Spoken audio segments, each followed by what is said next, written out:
Bonjour et bienvenue dans cette nouvelle vidéo. On va continuer donc notre page HTML qu'on a commencé dans le fichier, dans la vidéo précédente. Et donc on va voir dans cette vidéo les tableaux et les listes, deux éléments très utilisés en HTML. Donc on va commencer en faisant la balise table, puis la balise tr. Je vais faire un peu et après je vous expliquerai comment ça fonctionne. Vous allez voir. Case 1, ligne 1, on va mettre.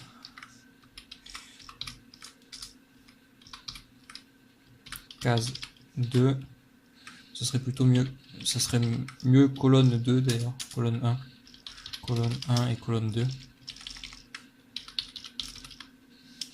De ligne 1, on fait la balise TD. Voilà, vous pouvez mettre sur pause pour recopier ça. Et maintenant, si on va sur notre page internet et que l'on actualise, on peut voir colonne 1, ligne 1, colonne 2, ligne 2. Donc,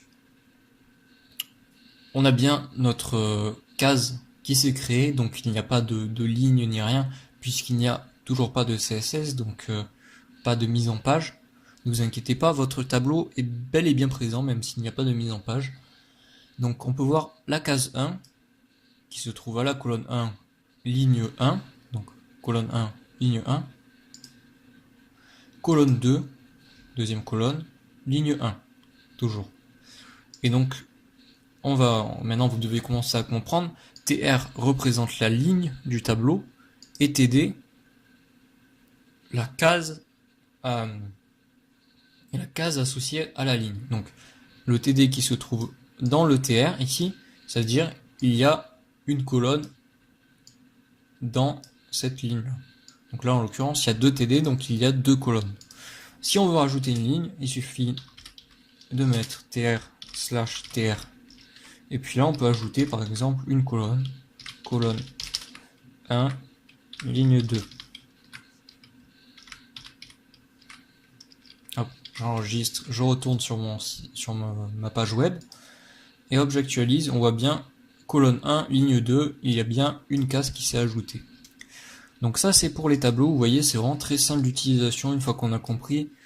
Et on va être assez souvent amené à utiliser des tableaux, notamment lorsqu'on traitera des données.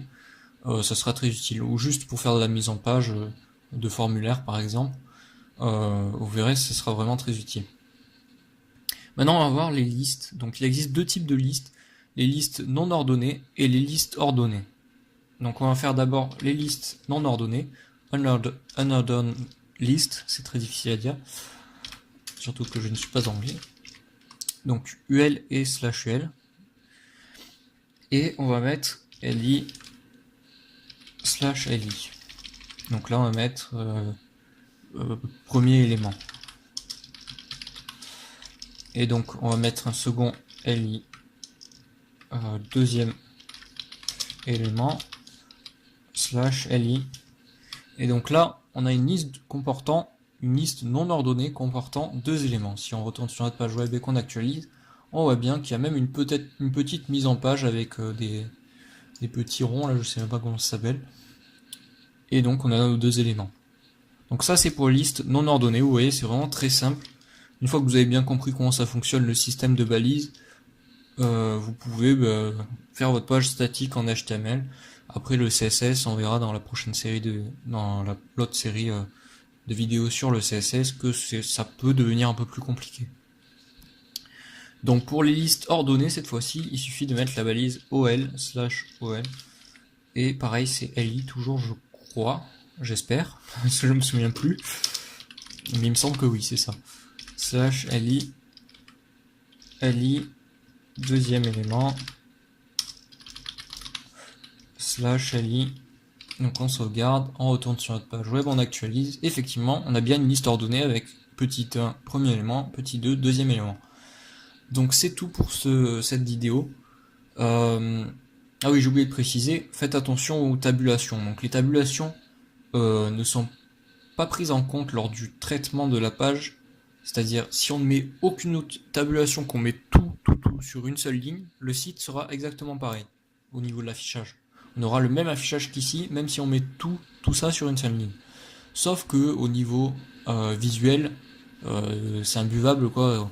Donc je vous conseille de bien respecter les tabulations, les retours à la ligne, d'éviter de mettre par exemple 2 TD sur une seule ligne, ou enfin quand vous avez une grosse liste de cases, c'est mieux de les mettre comme ceci, c'est bien plus lisible.